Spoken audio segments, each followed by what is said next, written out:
before we get started, I would love to do a land acknowledgement really quick. And I would also like to thank Olivia Vilo, a member and council member of the TST-AZ congregation, for crafting this land acknowledgement. The Satanic Temple, Arizona, operates on land stolen from their indigenous people.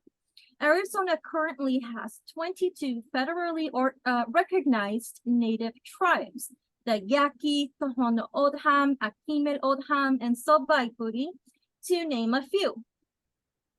I would also like to recognize the Hohokam, an ancestral indigenous culture that inhabited areas like the Phoenix Basin along the Gila and Salt Rivers.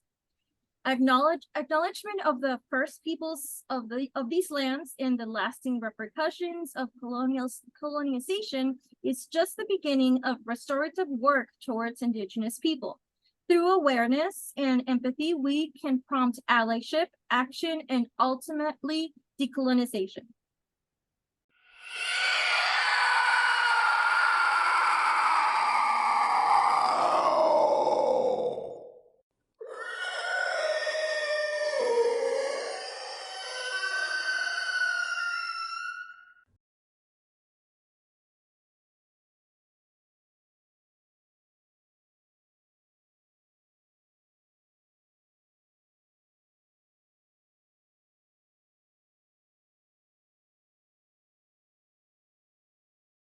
So where would you like to start? What have you two been doing with SOCC organizing?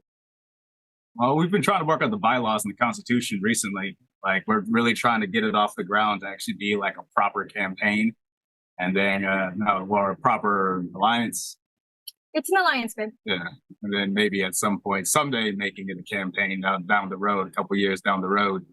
But it would be really cool to make it like a campaign/alliance hybrid, kind of like what Silver Faction has going on right now. They have the alliance portion for the community of Satanists or non-theistic people in recovery, and they also have the campaign aspect, which is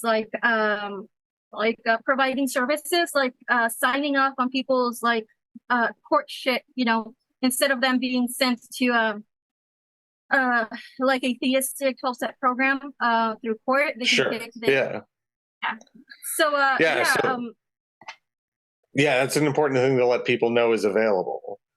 Yeah. So with the SOCC, there's so many of us in there, but I feel like something that we did very well was make sure that we included ourselves in other parts in the inner workings of the organization that is TST. So there's a lot of BIPOC members of the SOCC in congregation leaderships, in circle, in just what have you, whatever. So there's that aspect, and now I think we're looking inwards to really strengthen up and build the foundation that is the alliance requirement paperwork stuff to fucking get it out there, man. Cool. So, okay, broadly speaking, in the mainstream media, I think, generally speaking, if you ask reasonable, broad spectrum of Americans, right, about Satanism, and that's not even us defining ourselves, that's just the perception, right? I think Satanism is perceived as more of a white people thing. Is that fair to say? Yeah, definitely. And why is that? So talk to me about why that's wrong. Mainly because, colonization kind of forced upon us, of course, the colonizers' religion, so of course, the first thing to do whenever you colonize people is to take their name, take their language, take their culture, take their gods. And through curious sense of just not quite Stockholm syndrome. I can't I know the word escapes me, that where the abuse ended up turning around and making the BIPOC community just adopt just religion, Catholicism in the Latin world, and just various denominations of Christianity in the Black world. with such a vigor and such a such a zealous just vigor that it just became that it kind of just echoed throughout throughout generations, that nowadays we are infinitely more religious than, like, you could say. I know, okay, not so infinitely. That's a really bold statement, but we are notoriously religious, and it kind of acts as like a double-edged sword, because religion also acts as a way, as a community, so as a way of building community and keeping communities together in the BIPOC community. And most of the biggest activism has been formed through religious gatherings. For instance, you have like Dr. Martin Luther King Jr. Exactly. The most famous one. And like the Haitian Revolution was a lot of the planning for the Haitian Revolution took place behind religious, like under the guise of like religious ceremony. You gonna say something? Yeah. So like speaking from like my background, like the Mexican indigenous background that I have, being a descendant of Yaqui people, when we were converted by colonialism, by the Jesuits, it was kind of hard to convert the Yaqui people just into that type of religion. So what they do is they allowed it to morph a little bit and include some of those indigenous rituals into the religion that they were proselytizing. And that made it easier to kind of like swallow, to go down easier. Kind of like the Borg, isn't it? Like, we will assimilate your cultural distinctions into our own. Yeah. Yeah. So it's really, if you really think about it, it's so difficult now, like in the Latina community, to kind of pull apart what is indigenous in origin, what is not indigenous in origin, and then the religions that people are into today. And so then that's the same thing with the culture. And if you are trying to leave that, you're excommunicating yourself to a certain degree into let's say Satanism. That's something that you want to do. You're signing up for a very, very difficult journey. You're like a minority within a minority religion, and it doesn't sound appetizing to some people. It's a lonely road. Very much so. And so how has Satanist of Color Coalition been able to help form bonds between disparate groups that are of different BIPOC communities, but coming together as kind of one thing? Well, like, first and foremost, it acts kind of like an I guess you could say it's sort of like advertising that, hey, we exist, we're here. Like a lot of, especially with like a lot of the anti-TST rhetoric being thrown around, of just trying to like paint it out as some sort of like monolith of just like a singular white monolith, and trying to use the low-hanging fruit of accusing like TST of being of not representing BIPOC peoples and the like. It's our way of just being like, hey, no, we're here, we exist, we're in the community. And it helps also bring not just attention to BIPOC activities, but also lets the other BIPOC Satanists know that they're not going to be alone. Like, for instance, there is a pretty large Reddit thread where they were talking about how there were some BIPOC Satanists that were interested in joining TST, but they just didn't know like if there was like how many BIPOC individuals were in TST. And naturally, like I was actually really proud of the community. They came in and they name dropped SOCC, like, oh no, look, there's a Satanist of Color Coalition, and name dropped I would go so far as to name her the matriarch of the SOCC, Silale Suna, as being the point of contact. La Doña. But like just the the knowledge that we're here is usually enough to give a lot of the BIPOC community make them feel comfortable enough to actually be able to maybe like become more active with Satanism or like more public facing Satanism. It definitely, and on top of that, we provide we provide various advocacy as well. So it helps like the disparate groups, the various BIPOC disparate groups, like not just feel welcomed, but we help each other feel heard.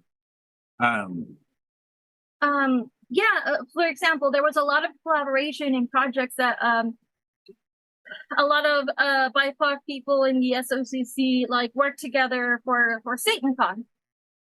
We put together pamphlets for our table. There were panels, so there were panelists in the panels and all of that. Bringing together all those points of view, writing out like the script and the questions and stuff. It brings you together with other folks nationally or globally. And it builds that community. And the SOCC right now is only accepting vetted members of the community, vetted Satanists of TST. So having that level of like security and providing like a fertile ground within like the platform that we use to talk to each other or have Zoom meetings or whatever the fuck. You can unmask. You can unmask, you can stop code switching, you can be real with each other. And that level of safety is something that I was not very successful at finding in other organizations, whether they were like religious or whatever. So that helps out a lot. Oh yeah, for sure. Like it's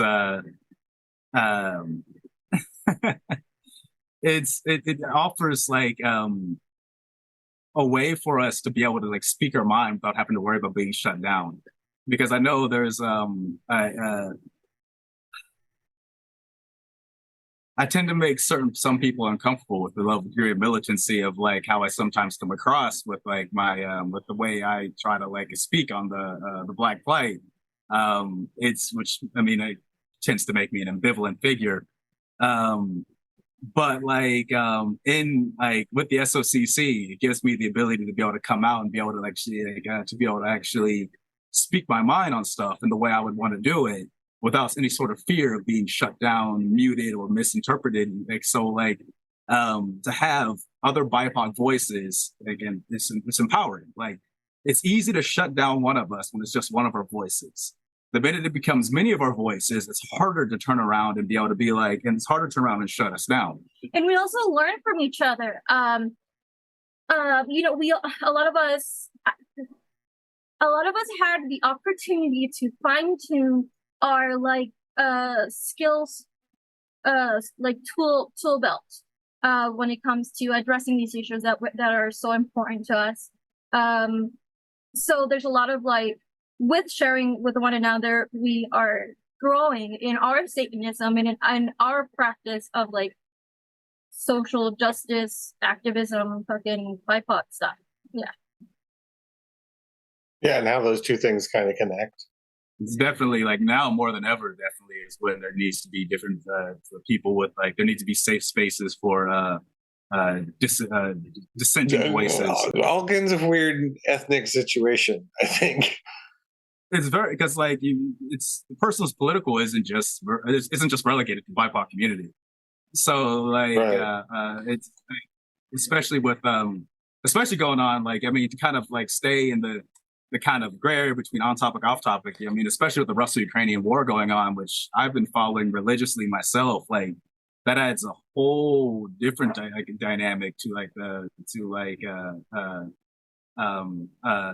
the concept of like blurring the lines of what could be considered like well I think what's interesting about it is because like I think a lot of people think of Russia as like they still think of Russia like it's the Soviet Union, which is kind of what Putin still wants it to be, right?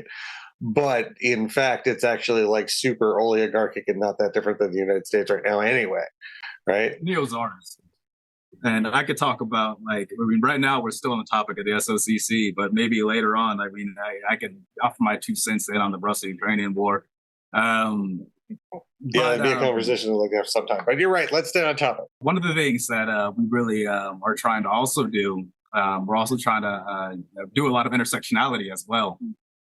Trying to turn around and trying to like find other different groups that have like vulnerable communities and bring us together with a stronger coalition. Like, for instance, right now we're thinking about trying to reach out to, I don't know if we're in the process of it or if it's still trying to reach out to the disability community. Well, that's not an official alliance yet. They're working on it.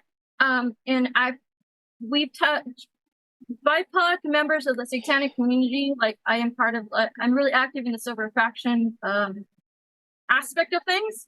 So, you know, we've met with them and, you know, provided like suggestions or anything, answered questions that they might find the information useful moving forward for what they're trying to, for their goals and what they're trying to achieve. So that meeting went very well. But it's not just, you know, from meeting to meeting, it's just like the way that I work is I'm just kind of nosy everywhere. And so, and dropping into different community groups, I'm spreading and like networking and making connections with people, and just kind of like encouraging that.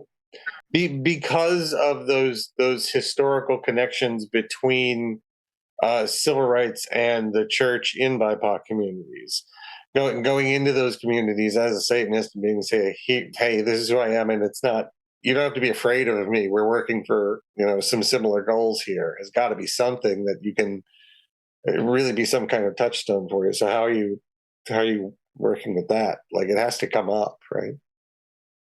Oh, we haven't. Yeah, that's still a work in progress for how we like reach out to the greater BIPOC community because of they'll just see. Like, I remember we were at the was it the birthday for the Arizona congregation? Yeah, it was the 7th year anniversary party for TST-AZ. Yeah. And I don't know if you remember it, Jack. Like, I don't think.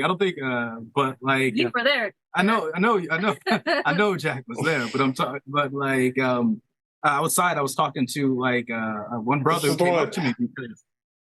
This is the one at Palo Verde. Yeah. I don't remember the one that had the satanic communion ritual. Yeah. Yeah. The minister who did that pierced my ears. It's a good friend of mine. Yeah.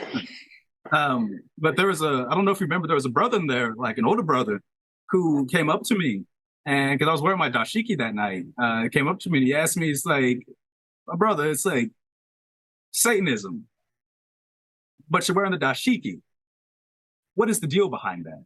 And I explained to him that and I wish it'd be this easy for the greater BIPOC community, but it won't. But I explained to him, because he was actually a little more open-minded and approached me about it, that my BIPOC, that my Satanism was my being unapologetically BIPOC. That with the ability that just me coming out and being unapologetically BIPOC is going to rustle some feathers. Or like in different things of BIPOC culture, like for instance, voodoo.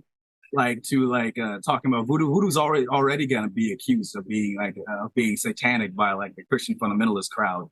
And so the dashiki, I explained to him the dashiki being representing my me being unapologetically Black, and the Satanism being me being adversarial towards a predominantly towards the predominantly white Christian fundamentalist regime, and how it very much is like Satanism very much is is very much a strong tool in the BIPOC community. And I wish I'd have wrote this down before. I wish I remembered exactly what I said to him.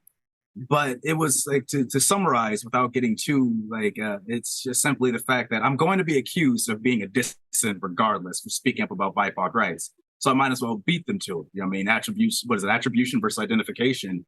And he seemed to accept that. Trying to like, and I wish we could turn around and bring it to the rest of the BIPOC community, but talking about, hey, no, being a Satanist is very much, pro BIPOC in the sense that it gives us the antagonism to be able to rail back against the colonial hegemony. Was saying that like, if you're going to, you can't like our culture is going to be demonized anyway. So why not take the mantle of a demon to be able to turn around and be able to fight back against the colonial hegemony? I am not doing that justice. That's all right. That's what I remember. I was there. Yeah. I apologize, but I didn't hear the question. I had the fan going on. Could you repeat the question again? Well, I can generalize what I said. I was talking about how because of the strong Christian hegemony in BIPOC civil rights activism in the United States as it is, because so much of it has been, organized by churches and that kind of thing, that being able to go into those BIPOC spaces and say, well, I'm a Satanist, but we're working towards the same goals, it has got to be a difficult thing to navigate. Oh, okay. Thank you. Thank you for repeating that. Well, it all kind of depends on your approach. Like,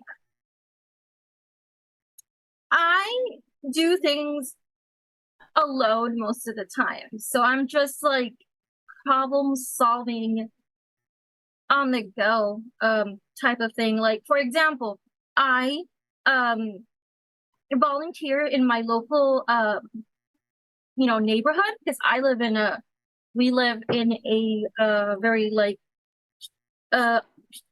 underserved, like lower class minority neighborhood, and there is a what's it called, a harm reduction organization, like nonprofit organization here in Arizona that I was able to build a relationship with. So that has nothing really to do with like BIPOC. Like the organization itself is not BIPOC led, but they serve a BIPOC community most of the time. Sure. Our houseless friends in the neighborhood. So in participating in that, in like in-person, like out in the park outreach that we do with like harm reduction, giving out naloxone kits or linkage to like services and stuff, I myself individually am working with minorities that are BIPOC and helping them out and helping them, linking them to resources. And in those conversations, religion might come up. And without proselytizing, I am just able to communicate what I'm doing. And it seems to work for me in the sense that I am one person talking about this and I'm not really shoving it down someone's throat. It seems to be scarier when it's just like, when it's the whole organization, like trying to explain like what we're about, to like BIPOC communities and stuff. So I've had success that way. Yeah.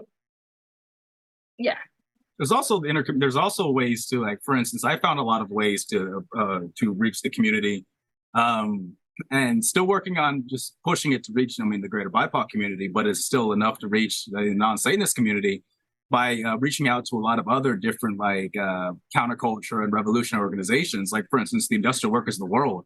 We have a strong relationship with the Industrial Workers of the World here in the Arizona congregation, and they're well aware of TST, and like honestly support TST and TST's mission, it's been easy to be, for me, not to knock on wood that I didn't just jinx it, but it's been easy to come in and try to be able to like reach the greater community through satanic values with the assistance of the distinctly non-satanic organizations. So it's like there's different avenues we find to reach the greater community, but it's just, there has to be a degree of nuance that goes with it. Like Neo'Oki was saying, like it can't be just like us coming in as just, at least not yet. We haven't had a situation yet where we can come into like the BIPOC community as like a whole organization and be welcomed in there.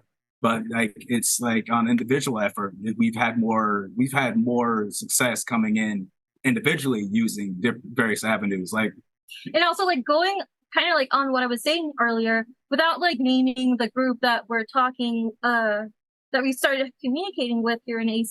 There's like an organization of religions that work together to do like projects like helping out the homeless or activism, stuff like that.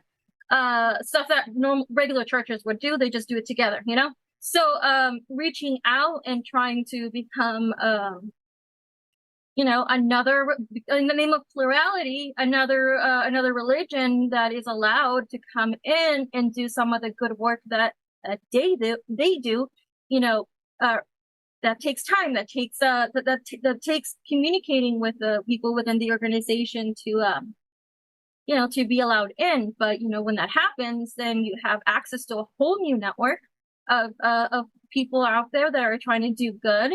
And more likely than not, with this type of work, you're going to reach out underserved minority communities. And so then there you go. Yeah, and there are BIPOC atheist organizations out there. Like what is it, like Black Non-Believers, I believe is one of them. Yeah.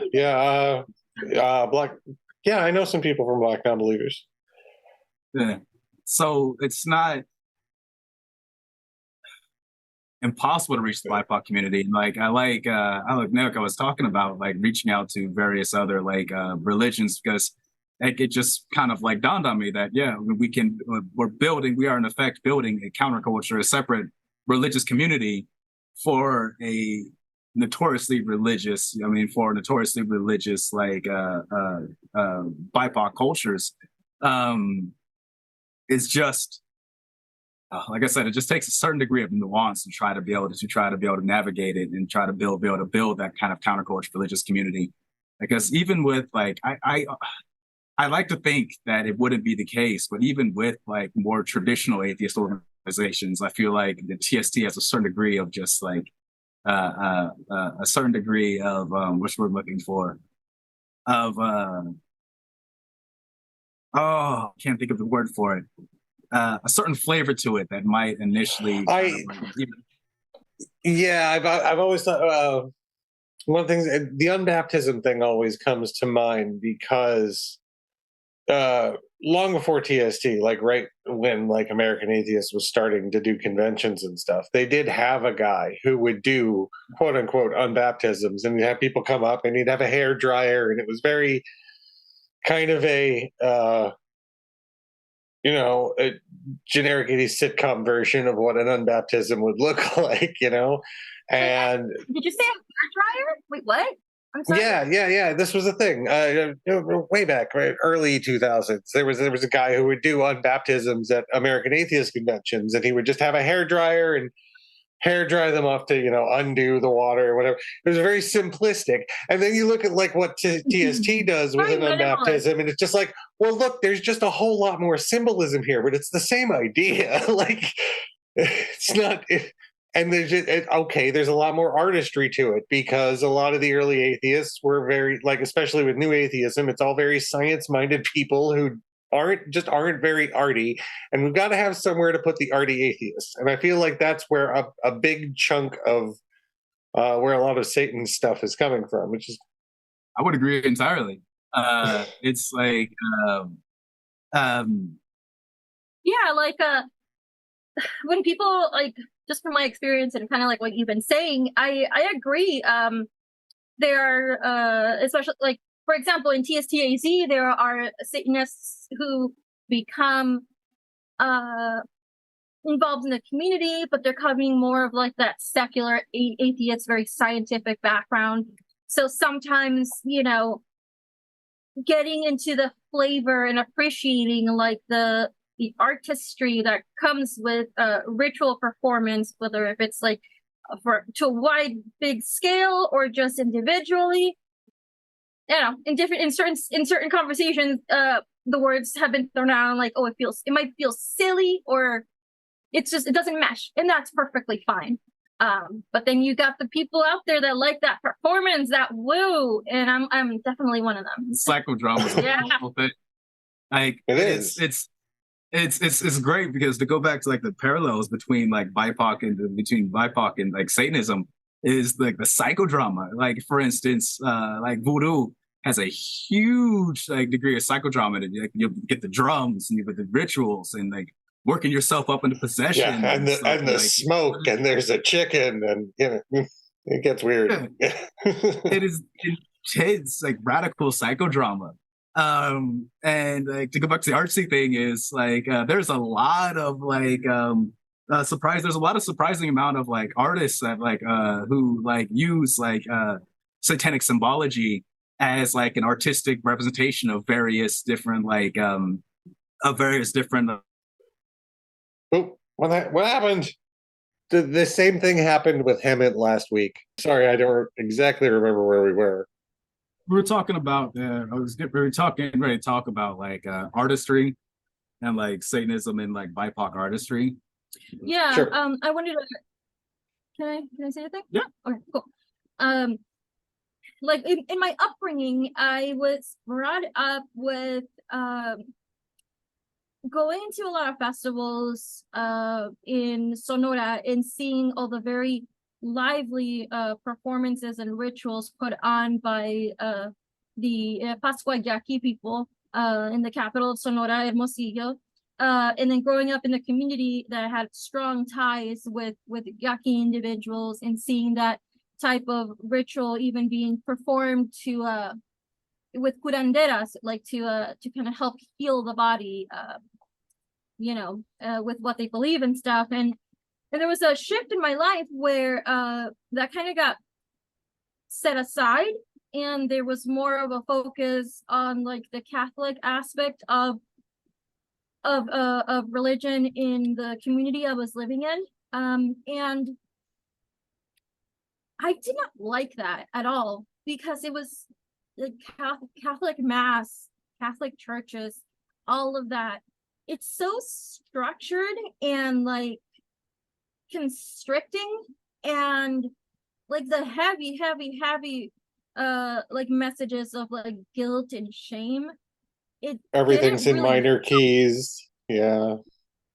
It didn't really feel like it was a celebration like the other things I was used to participating and witnessing from the Yaqui community. It was like a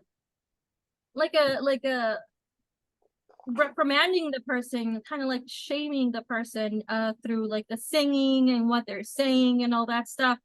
So ritual now within you know, with Satanism, I love ritual that isn't very structured, that is you're kind of in the moment, kind of almost making it up as you go, you know, maybe having some sort of like guidelines and stuff. But the less structure, the better for me, the more liberating and the more connected I feel to the ritual. Yeah, that's my 2 cents. And there's very much a like, for lack of a better word, a freestyle kind of like just technique to a lot of West African religions as well. Like for instance, like voodoo doesn't have like this book. There's no like voodoo Bible out there. You know what I mean? Like there's a bunch of people who make cookbooks, like, you know, to buy at like a woo store or something along those lines, but like there's no overarching voodoo Bible. And I forgot. I wish I knew which it was. I wish I knew which written work I read it in, whether it was the 1619 Project, or this article, this wonderful article that Neo'Oki found called White Supremacy Culture. One of them talks about like the worship of the written word being a colonial hegemony sort of thing. That's a white supremacy culture characteristic. Talking about like with West African religions, there's very much more of like there's like it's almost like deliberately eschews like written dogmatism for something that's a little more emotional, more in the moment, more just more personal. It's less you're less reciting it for somebody else, and it's more reciting it for how you feel in the moment. And that very much has a satanic feel to me, in my opinion, of just kind of like tailoring the ritual to the individual, tailoring it to your own material conditions, like not working off of some sort of idealist kind of ritual playbook. Yeah. Yeah. Well, I mean, there's also that. All right, I hope I'm not overstepping bounds here, but there's also something to that in, just a American hip hop tradition with playing the dozens and freestyling and rap battles and all of that. Like that, definitely that spoken word, say what's in the moment thing is very much a big part of that culture too, right? Yeah. It's all rooted from the same degree of spiritual, like of like more traditional like West African spirituality. Like and like I said, I wish I could remember which book I read it in so I could actually cite it, but I do remember the passage where they specifically mention freestyling as being a continuation of that. And it really adds a sort of like it really adds like there's a certain degree of magic in being able to pull out an artistic performance like in the moment, on the spot, I mean from the heart, without thinking about it too much and not polluting it with like not polluting it with trying to tailor it to somebody else's sensibilities, and just in the moment just coming out and being like, no, this is how I feel and I'm going to sing it this way. I'm gonna represent it, do some sort of artistic expression of it in this way.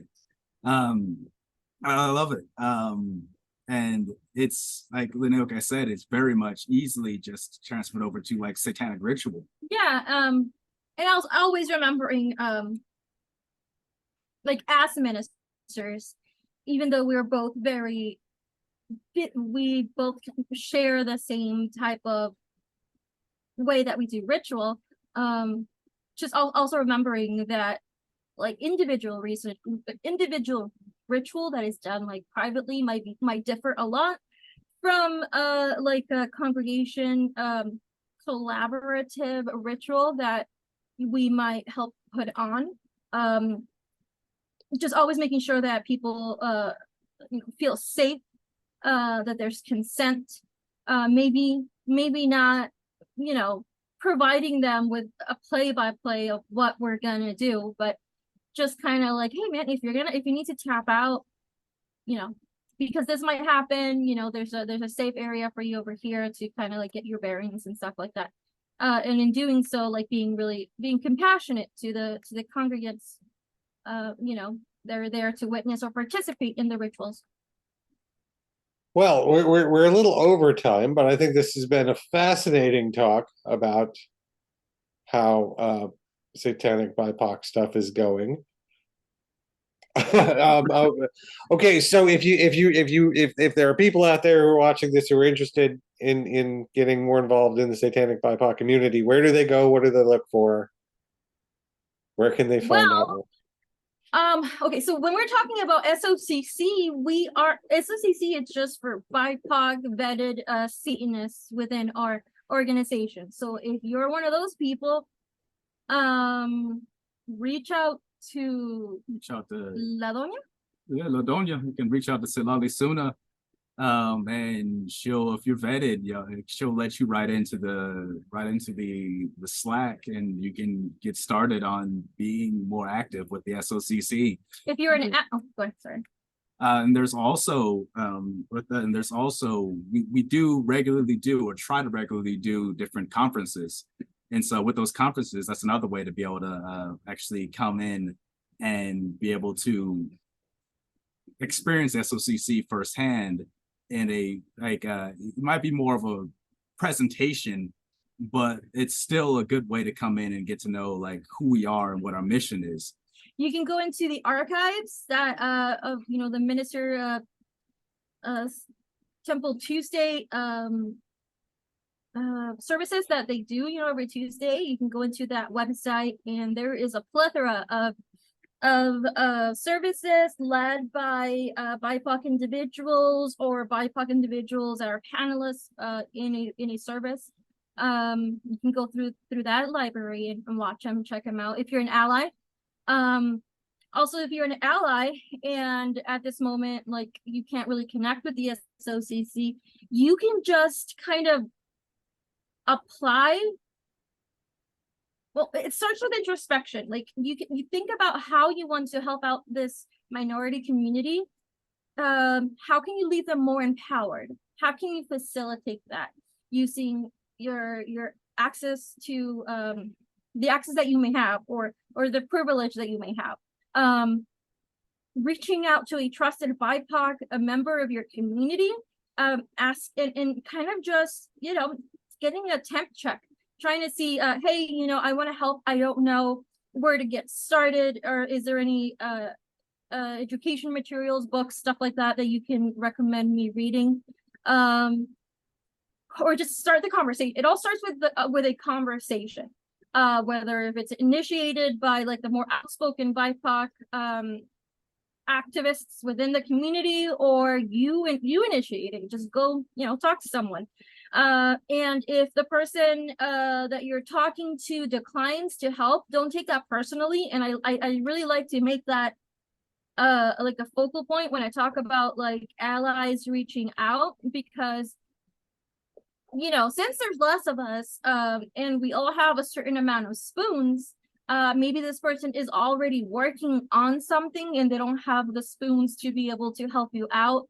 And if they say that they can't help out, hopefully they redirect you to someone else, or just don't take that personally. Something else that I like to talk about, that I like to focus on, is don't get tunnel vision when it comes to trying to help these trying to help out within like this realm of issues when it comes with TST. Like, you don't need the label of TST to be able to work. You can reach out to within your community to like a grassroots BIPOC organization, like you personally, and see if you can help out. So another thing that allies can try to do is when they're in their congregation or online, before like an online meeting, or like before a ritual in the congregation or anything like that, doing a land acknowledgement is a really good way to bring focus to what Indigenous people have been going on since hundreds and hundreds of years. And if you want to get help writing a land acknowledgement, you can get a lot of information if you go to land/ what the fuck is it? 1 second. Is it like native land, or Yeah.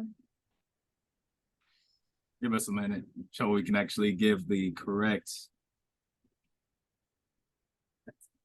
native/land.ca, C for cat, A for apple.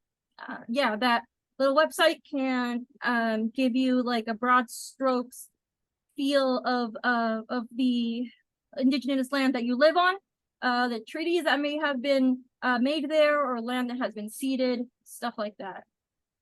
Yeah. And just like beautifully said.